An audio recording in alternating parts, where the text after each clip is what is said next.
اندر ڈوب جاتا ہے، دریت کے اعلانات کرتا ہے، پھر آسمان بھی ہل جاتا ہے، زمین بھی ہل جاتی ہے، اللہ کا غضب آتا ہے، اور پھر اللہ فرماتے ہیں القارعۃ ما القارعۃ وما ادراک ما القارعۃ یوم یکون الناس کالفراش المبثوث وتکون الجبال کالعہن المنفوش۔ یا رسول اللہ صلی اللہ علیہ وسلم، ہم موقع دیتے ہیں، ہم ان کے بیچ میں رہبر بھیجتے ہیں، ہم نے اس سے پہلے کوئی کمی نہیں چھوڑی، ان کے اندر ہی مشینیں فٹ کر دی، ان کو انسان بنایا، ان کی شکل بنائی، صورت بنائی، ان کو آنکھیں دی، ان کو حس دی، ان کو ہاتھ پاؤں دیے، ان کے سامنے یہ نظارے سارے کے سارے دکھائے، ان کو یہ درخت، یہ پہاڑ، یہ پودے، یہ ندیاں، یہ نالے، یہ آسمان اور ان میں یہ ستارے، یہ چاند، سورج، اسے دیکھ کر بھی، اس سورج کو دیکھ کر اور نظام خدائی کو دیکھ کر یہ انسان نہ رہا، یہ انسان مزید انسان نہ بنا۔ پھر اس کی رہبری کے لیے ہم نے آدم علیہ السلام سے لے کر عیسیٰ علیہ السلام تک پیغمبر بھیجے، رہبری کی کتابیں دی، پھر یہ انسان نہ بنا۔ پھر ہم نے پیغمبر آخر الزماں، امام الانبیاء، خاتم النبیین، حضرت محمد رسول اللہ صلی اللہ علیہ وسلم آخری پیغمبر بھیجے، جن کے لیے پیغمبروں نے بھی تمنائیں کی، ایسے رسول، پھر بھی یہ باز نہ آیا۔ پھر کیا ہوگا؟ القارعۃ ما القارعۃ، پھر ایک زلزلہ آئے گا، زمین بھی کانپ جائے گی، اس کی دہریت کو برداشت نہیں کر پائے گی، اس کی دہریت سے زمین بھی کانپ جائے گی، اس کی دہریت سے آسمان بھی کانپ جائے گا، اس کی دہریت سے یہ جانور، یہ درندے بھی گھبرا جائیں گے۔ اور پھر جب یہ سلسلہ شروع ہوا، یا رسول اللہ، پھر ہم زمین کو باقی نہیں رکھیں گے، آسمان کو باقی نہیں رکھیں گے، پھر ایک آخری فیصلہ کریں گے۔ کیوں نہیں اس کو عقل آتی، کیوں نہیں اس کو سوچ آتی؟ اس کے سامنے سارے نظارے ہیں، یہ پاگل ہو گیا، ہاں یہ ہو گیا۔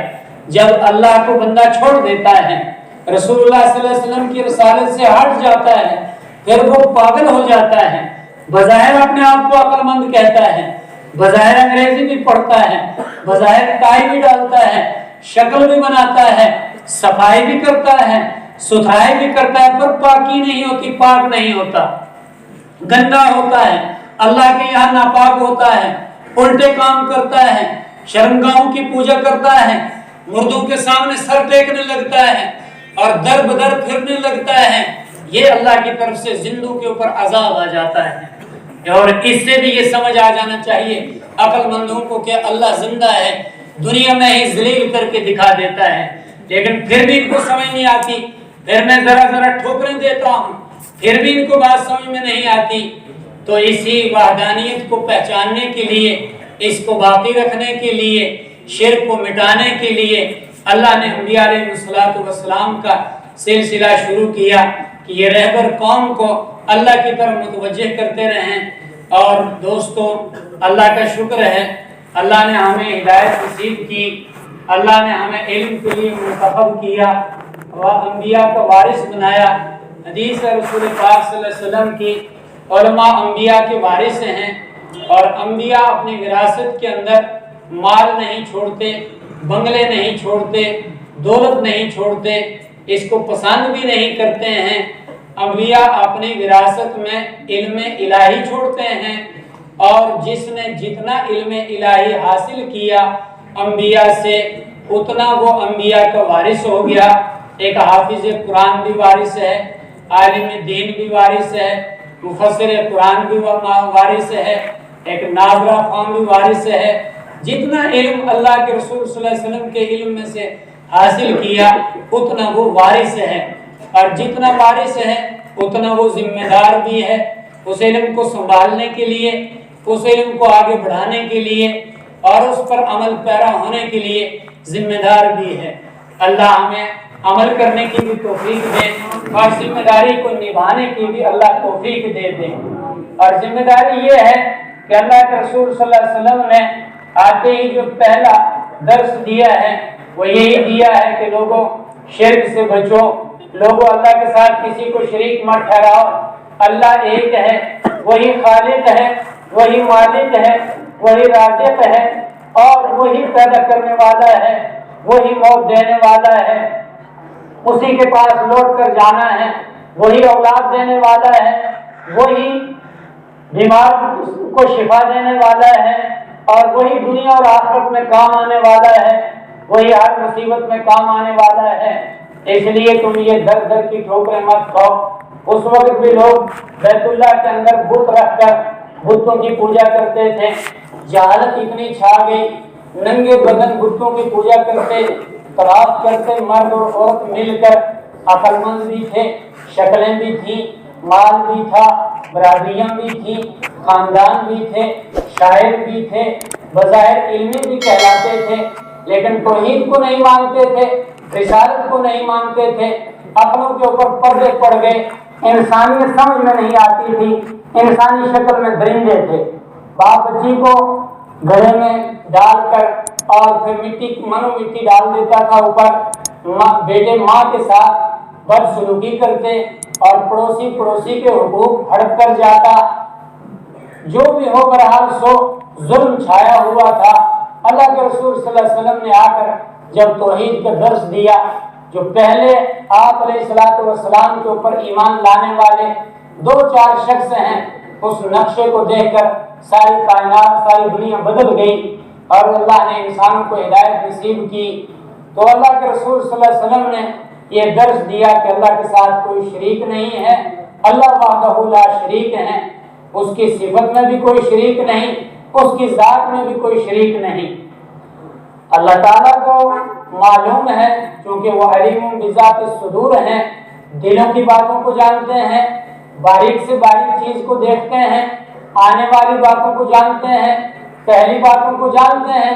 اللہ کو پتا تھا یہ لوگ کیا کریں گے، کوئی فرشتوں کو اللہ کی بیٹی کہہ دے گا، کوئی اللہ کے لیے کسی بیٹے کے وجود کا اقرار کر دے گا، کوئی اللہ کے لیے بیوی مان لے گا، کوئی اللہ کے لیے باپ مان لے گا۔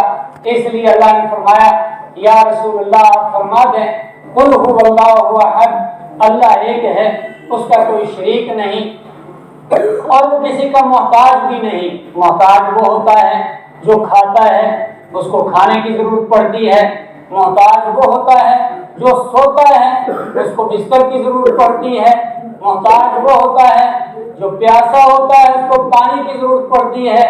اللہ کو جسم ہی نہیں ہے، اللہ کو بھوک ہی نہیں لگتی ہے، بستر کی ضرورت نہیں، کھانے پینے کی ضرورت نہیں۔ جو کھاتا ہے پیتا ہے وہ پھر باتھ روم جاتا ہے، وہ بیمار ہوتا ہے، جو بیمار ہوتا ہے وہ مرتا ہے، جو مرتا ہے وہ خدا نہیں ہو سکتا ہے، وہ خدا نہیں ہو سکتا۔ اور خدا تو وہ ہو سکتا ہے جو عدم سے وجود میں لاتا ہے، خدا تو وہ ہو سکتا ہے جو کائنات کا نظام باقی رکھتا ہے اور خود کسی کا محتاج نہ ہو۔